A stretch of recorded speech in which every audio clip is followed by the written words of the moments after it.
Good morning, everybody. It is 7:19 in the morning on this 17th day of April 2018. It is a Tuesday. I was not here yesterday. This winter just does not want to end. Last week, we had like some 50-degree weather, 40 and 50-degree weather, which is nice. Kind of, I don't know what is average in South Dakota this time of year. But what I do know is that it is really unpredictable. Just like that nice warm weather followed by a chillier day that started with a little bit of snow. We had 8 inches of snow, then followed by all said, when it was all done, over a day and a half, we got about 18 inches of snow. And then yesterday, I had to clean out the driveway, help out some other neighbors get out of theirs. It was just a mess. Snowplows just buried everybody's driveways. And then got done with that, finished all my work down here, went upstairs. It's like 45 degrees outside. A ton of the snow is like melting. But we're supposed to get another 3 inches of snow maybe Thursday or Friday. That's just a wild weather going on. Anyways, let's take again. I put out a couple trade ideas already this morning on the pound, the yen, the euro, and the New Zealand dollar. And we're gonna do a analysis on this pound dollar. Excuse me, and then we're gonna do that a little later. But let's take a peek at the dollar yen for a second. Dollar yen, it is continuing to trend up. Okay, it continues to do its move higher. It continues to make higher highs. All right, and where are we finding resistance? Well, we're finding resistance up against this band here. Why don't I put on the Ichimoku so we can see that?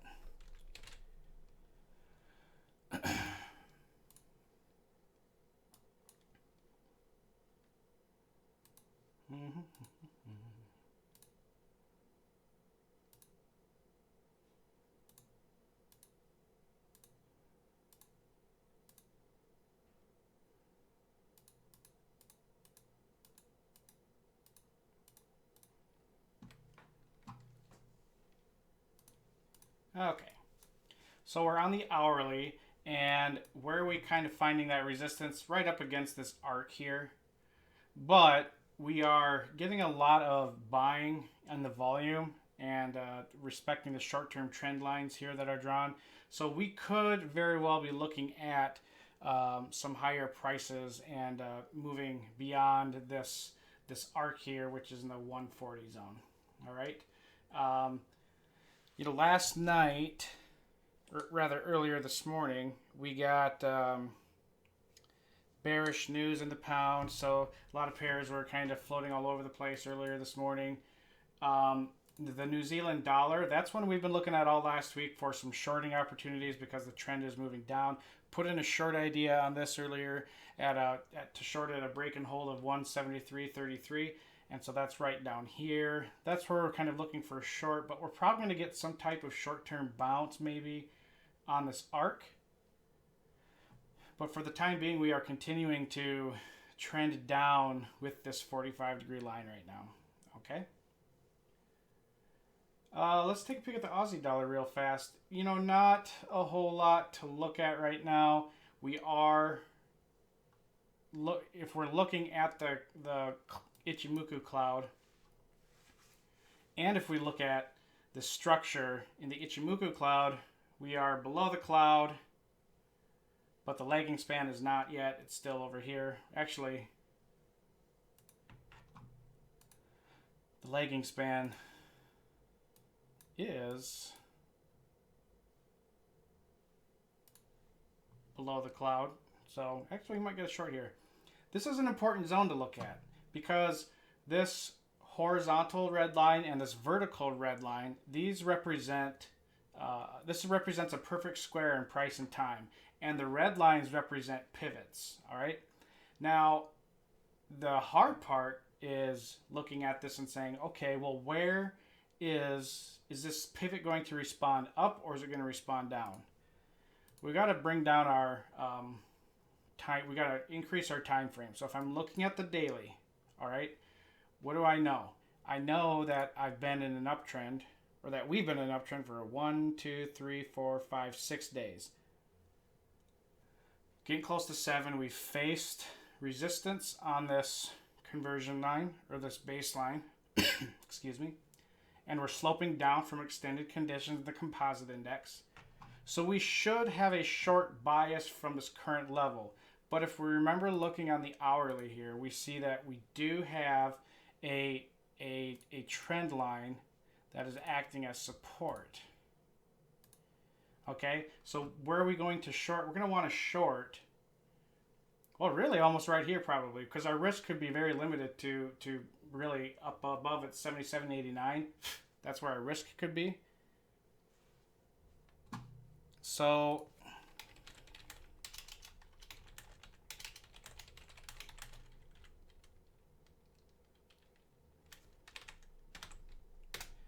a short at 77.68 is not a bad idea at all. Okay, let's look at the euro real quick. Euro is facing a little weakness here, and we found a lot of like kind of bouncing back and forth within this channel over the last 3 hours, where we entered the channel, found support back up to it, fell down, crossed above a little bit, fell down, and now we found support at the bottom of it. However, we should look to see prices continue to trend lower. If we want to look at the daily, we're kind of flat but sloping down a bit. And we did, if we look at the daily and look at it just from this perspective, you know, we do see that we got rejected inside this arc. Let's bring it out to the 4 hour.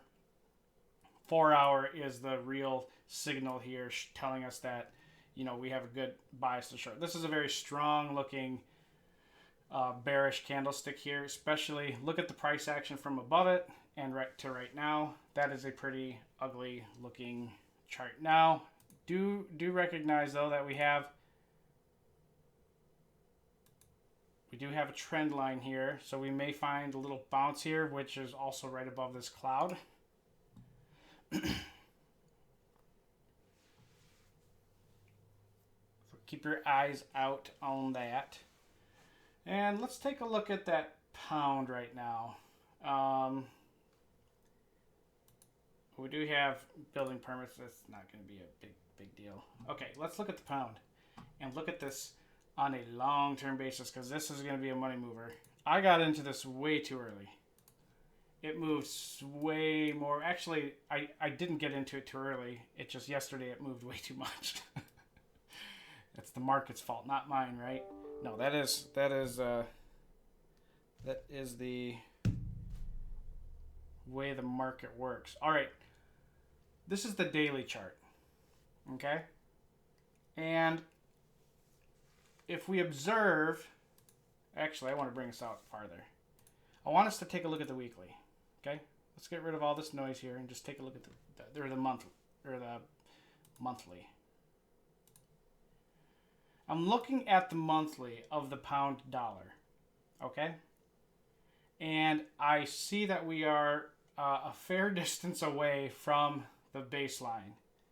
All right, we are 1,000 pips away from it, okay? It's not often that you get that large of an extension, okay? And it's not often you get an immediate pullback down.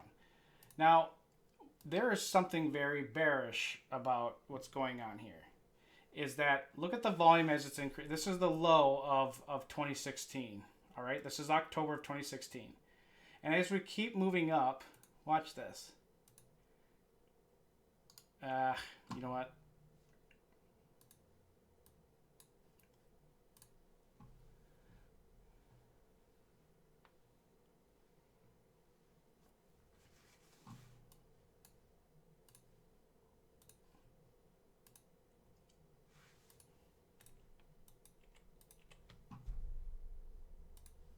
So we have boom here, boom here. This trend line. That's pretty stable. In fact, you know, we see it stays fairly consistent.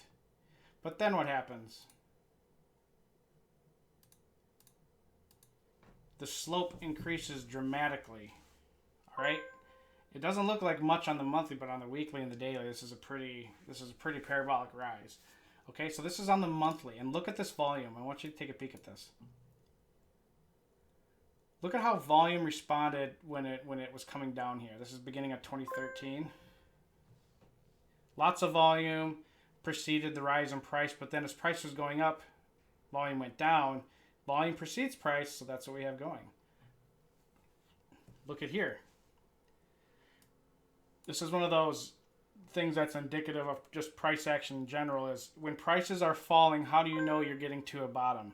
Well, it's when volume is increasing on the way down. When you get to a new low around here and you see the volume is also up, that means price is going to reverse.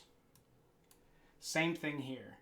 All right, we are looking at a zone where prices have been increasing significantly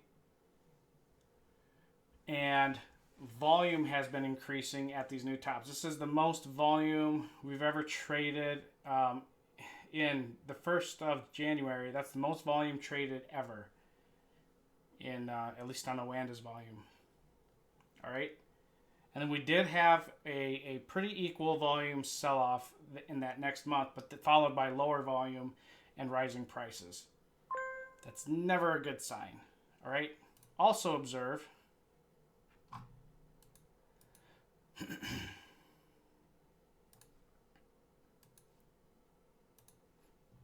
where we are at. We are right near the 50% retracement from the most recent swing high of July of 2014 to where we are in 2018. All right. Prices like to respond by retracing some of this movement because we have, and how long have we gone up? This is also very important.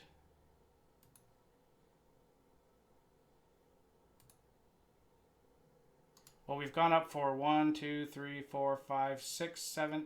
You know what? I don't need to do that. Remember, it counts bars. 17 months of an uptrend. All right, that's quite a few. Let's bring this down to the weekly. On the weekly, what do we see? Pretty much the same thing. And what are we noticing on the weekly? Volume is rising. It reached its peak here. Prices came down, but now they're still kind of slowly rising on lower volume. That means that there's not a lot of conviction in these higher prices. And if anybody's been trading the pound dollar, you can tell that it's a pretty one-sided trade. There is no real participation in the move one way or another. It's almost like a weekend. Let's bring it down to the daily. What do we got going on the daily? The daily kind of gives us a more clear picture of what we have going on here. In fact, the parabolic rises are fairly more. Got my phone blowing up here because there's a whole bunch of U.S. and Canadian news releases. Okay, let's see. U.S. building permits better than expected. Whoa. Minus 5.5% last month. The consensus was 0.7%, and it was actually 2.5%. That's a big that's a big difference. Holy cow. That is quite a big difference. That is really nice. Okay, let's what was the other one? Building permits change. Building permits 1.298 million. The consensus was 1.323. The actual was 1.354. Wow. Well, that is a good sign of the economy right there. I mean, that is quite a change. Okay. I'm sitting in my chair now. Let's see. So on the daily, we're seeing, prices are rising a lot, but on lower volume. So we should see the topping out here happening and then a decrease in prices. There was bearish news on the pound dollar, and so we should expect a retracement. Now, how far could we retrace? Well, let's look at that. Because we're looking at a fairly steep retracement.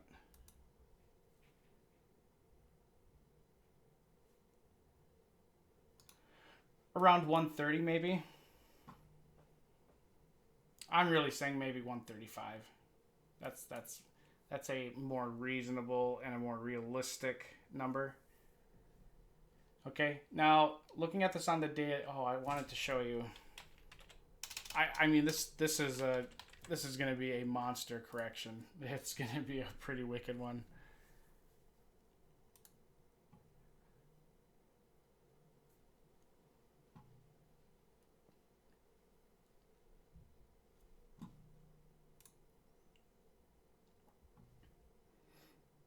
I want you to look at this.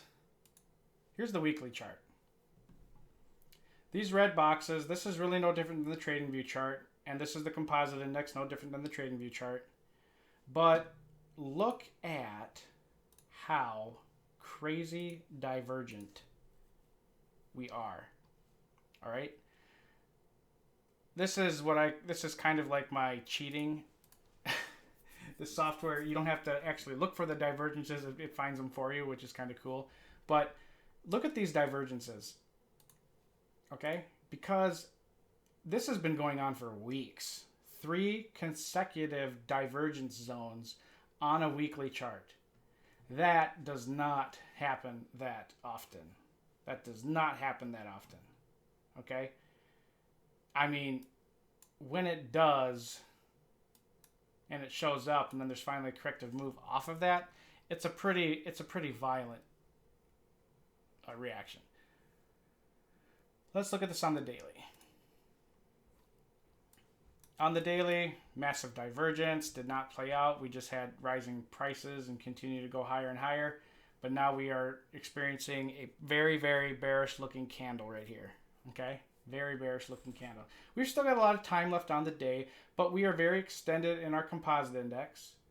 All right? What the hell is going on upstairs? Cats.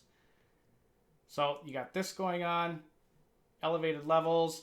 If we were to put our static square of 9,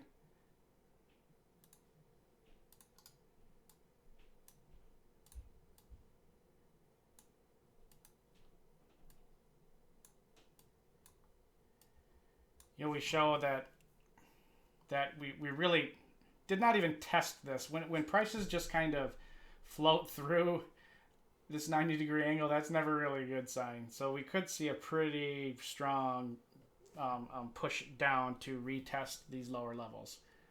And, also we're experiencing a double top here. Okay. Not a lot of follow through on the buying at this zone. Okay. Don't need to see this now. We're on the daily. And so really we are at a market top. Unless the pound dollar closes higher today, we should consider this to be the top of this trend up, and we should experience some good selling pressure and trending down. All right. Now let's zip on back over here. Looking at the hourly of the pound dollar. Now, we are sitting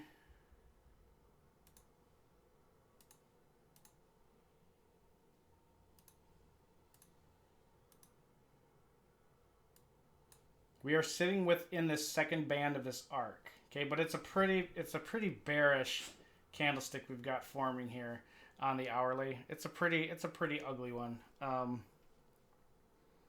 Not very supportive right now. It's not very... What's the word I'm looking for?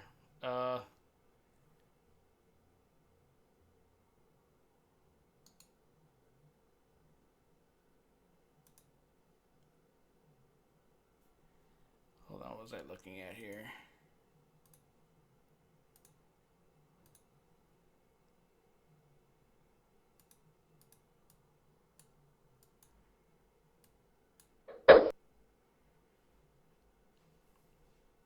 Okay.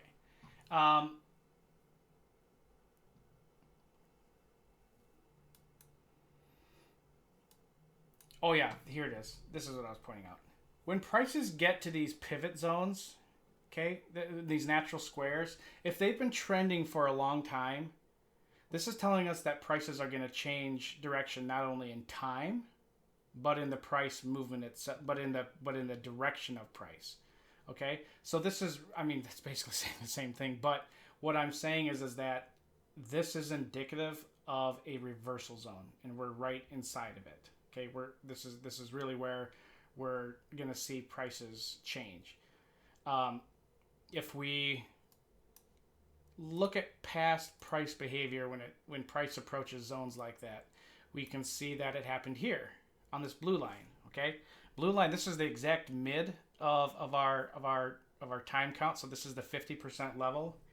And what happened when price approached this level and this pivot price, and this is pivot and an oversold level? Prices reversed. All right. What happened when? We have another one around here somewhere. Probably find one on the euro. Oh, sure. Here's a good one on the euro. What happened when price approached this 50% level, this 4x8, which is the most supportive? It's the hardest line to cross above or below, which is also right in the mid of a cycle. What happened when price came down to that? It reversed. Here we see this type of process repeat over and over and over. And trying to find where you might see another example of that. I mean, it's stronger if you get the same color matchup, but otherwise, any type of harmonic level that is matched up with a time cycle is going to be a strong reversal signal. Okay. Now, going back to the hourly. Oh yeah. We'll come back to these because they'll probably have moved a little bit more. I want to take a look at Bitcoin and the cryptocurrencies because they have moved a lot. Okay, how much have these guys moved lately? All right, from this swing low to the most recent swing high, how far have we moved? What is the percentage gain?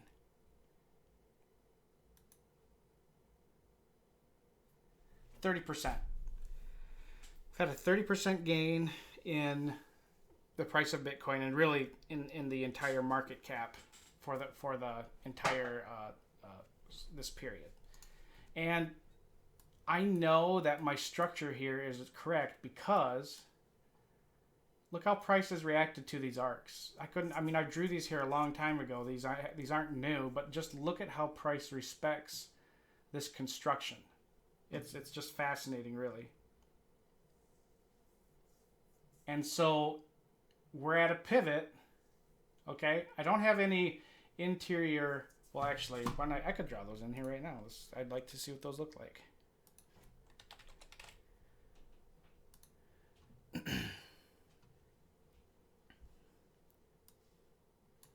So 10,005 and 7506.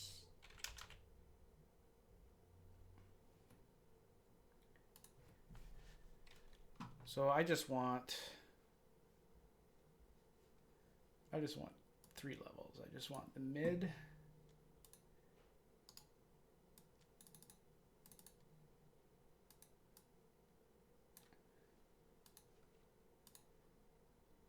and I'll make it light blue. And the mid there is 87.55. It's pretty close. And then I want the 2 pivots.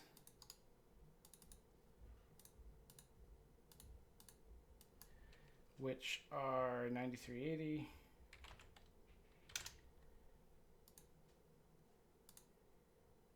and 81.30.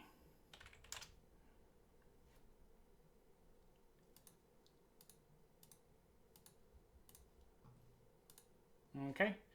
All right. So what happened when price got up here? It did get rejected a little bit, but this is bullish. Ooh, this is bullish because we're coming off these oversold conditions on the 4-hour chart, right?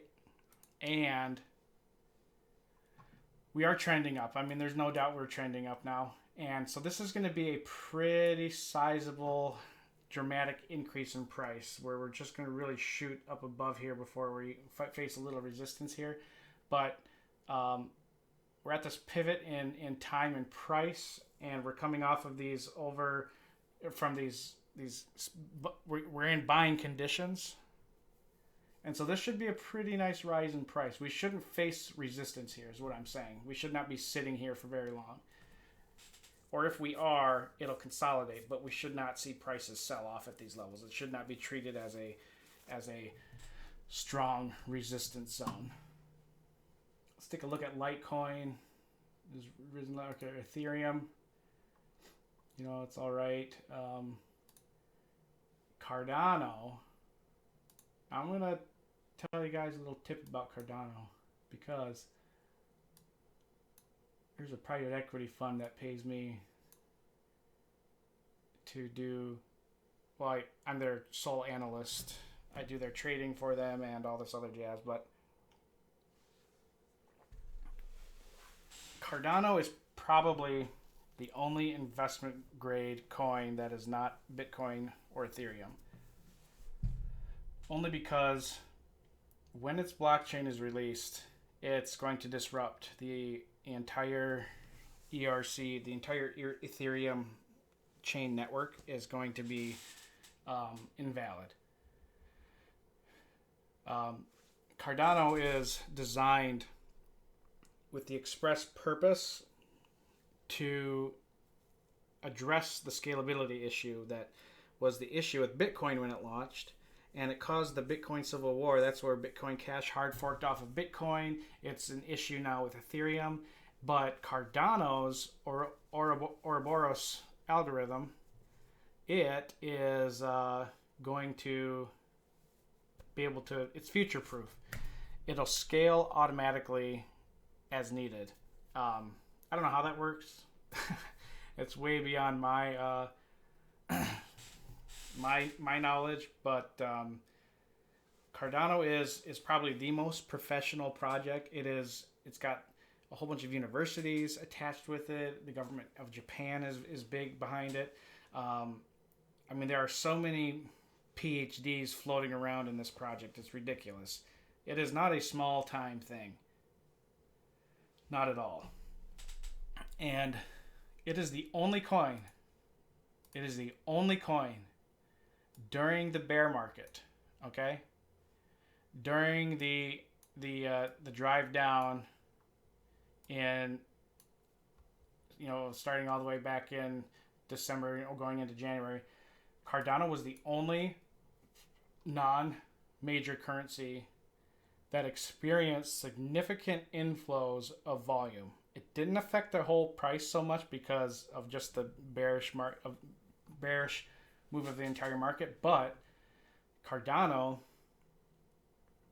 has experienced more volume increase and more institutional participation than any other project or coin.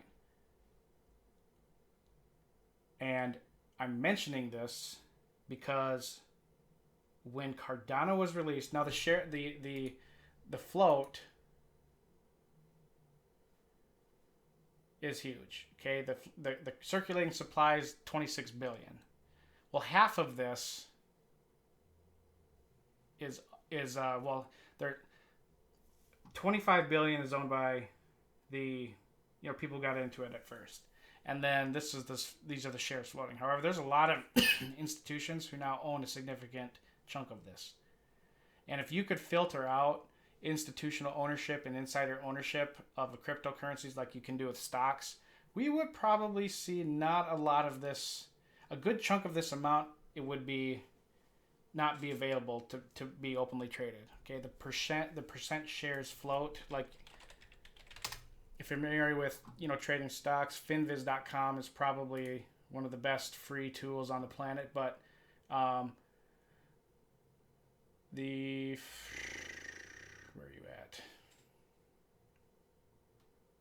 changed it up a little bit. Oh, no, never mind. I'm sorry. Ownership. So this will tell you that, let's look at insider ownership quick. Okay, so 100% of it is owned by, okay, well, okay, ACU, okay, 9.3% of all the shares are owned by institutions, and or 57.9% owned by institutions, 9.3% is owned by insiders. So those are like officers of the company or owners. And so that means already less than, 60%.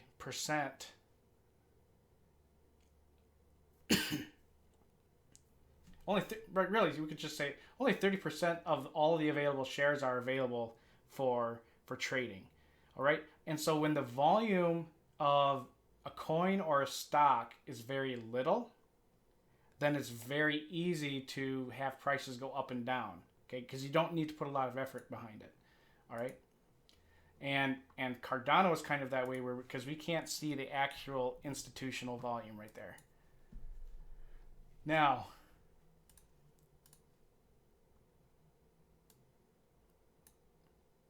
looking at it from where it's at right now, it is still a stupid buy. I don't know.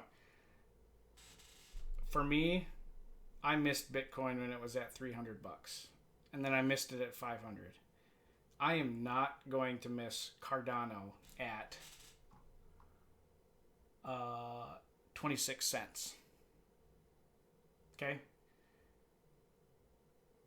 I'm not waiting till this gets to $1.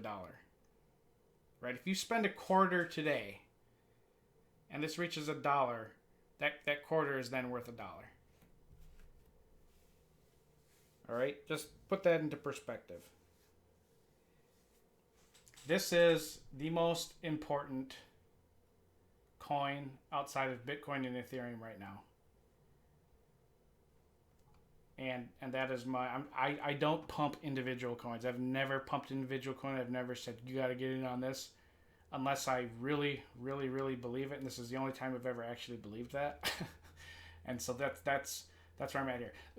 And I'll say the only reason that the volume has jumped up so much is that Cardano got added to the China's largest cryptocurrency exchange. So that's why the volume pumped up, because now it has a lot more participants in it. It's not just on Binance and HitBC and on Bittrex. Now it's on the second largest by volume exchange in the world in China. So that's where this came from. So cryptocurrencies, I mean, we're in a massive bull phase. We've really retraced all the value lost, and then we've added more now. We're at 334 billion market cap. That is a really big deal. And yeah, cryptos are a monster bull right now. Okay, let's check back in with our cryptos. Gold, euro. Euro facing a little bit more weakness here. Really, man, if we break down below this trend line and this arc, that's going to be that'll be quite the show. That will be quite the show.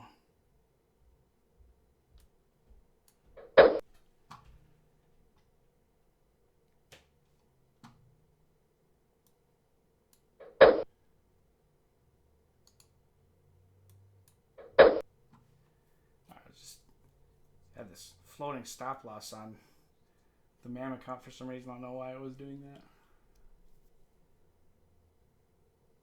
Okay, let's see. Okay, we've got that trade going on. Pound dollar. Ooh, yeah. Look at that. Finding a bit of support down here, which is totally natural because we're up against this arc. We're up against this trend line. But really, that's not, that's not gonna hold. It's gonna fall apart quite a bit there. Red book was higher. Yeah, good news all around. And as I'm looking, the dollar yen is catching a nice bid. It certainly, you don't even really have to draw it, but this trend line, depending where you want to draw it, has been broken.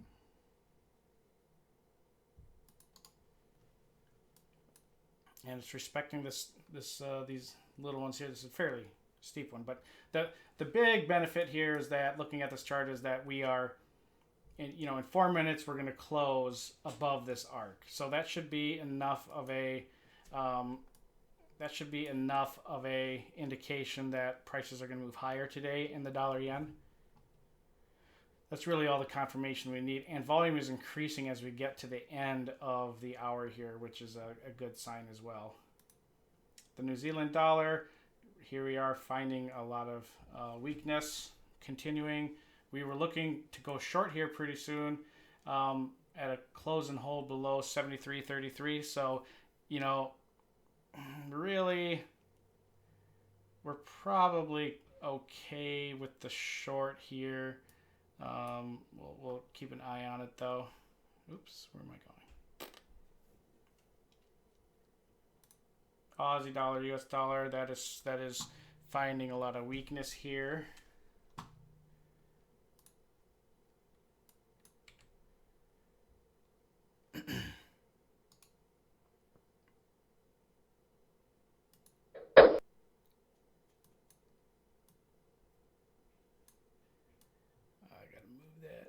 What am I looking at? 74. There we are.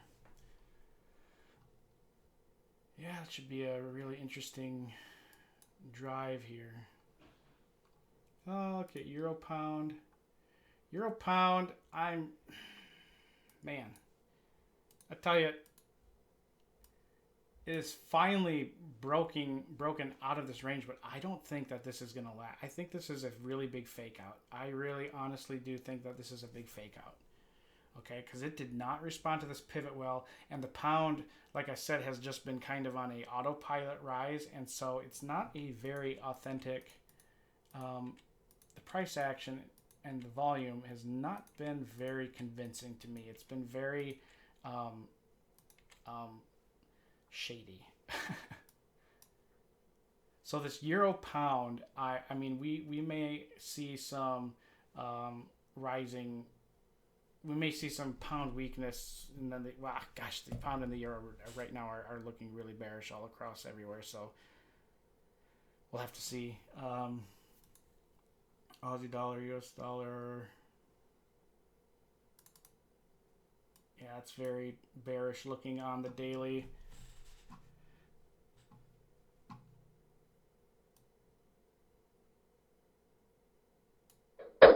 And pound. Yeah, the dailies look. This is a beautiful setup on this candlestick, and I really don't think it's going to hold. If we look at it from oh,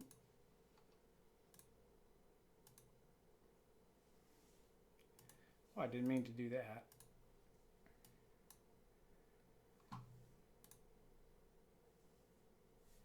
So here's our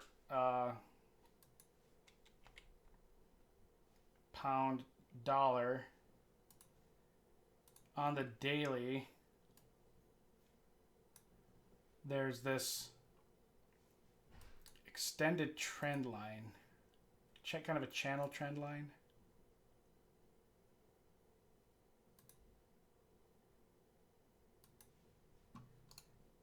From these tops, and we're right now above that. And here, if we're looking at the same fib levels, we're at the 786. That is a strong reversal zone. And so we should see price. See, what's not convincing about this is it crossed above the 786, but the volume is pitiful. I mean, it is so weak and pitiful. It's terrible. And so this is gonna be a pretty pretty nasty swing down.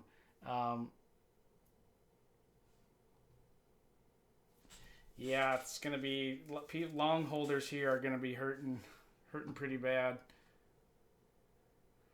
So keep an eye on this, especially if we have a lot of volume today on this guy, then that's going to be a big deal. All right.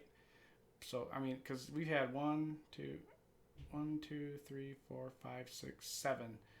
Again, 7 days in Gann it means it's the end of a move. That changes happen after 7 days, and that's where we're at. All right. Okay, I think that pretty much sums it up, because today I was really excited about today. I'm kind of happy. Yesterday we didn't have a lot. We wouldn't have had a lot to talk about anyways. Everything was just kind of sitting and waiting. Mondays are kind of a drag. Turnaround Tuesdays, that's what they call it, Turnaround Tuesday. So that's what we're experiencing, a turnaround. And one area I wanted you to take a look at was the DXY, and look at what it is doing. This, from these market lows, this is from the 15th of February, then we have the 27th of March, followed by hitting it again in April. We found a lot of buyers here. Okay, divergence actually on the hour. Found a lot of buyers here, crossed through this arc, and we're currently holding above it, so that should generate some bullish activity in the DXY, the dollar index. And if we want to look at the trend line and see where we're going to probably face some resistance, it's pretty much where we are sitting right now. So the DXY is really going to have to thrust ahead here and move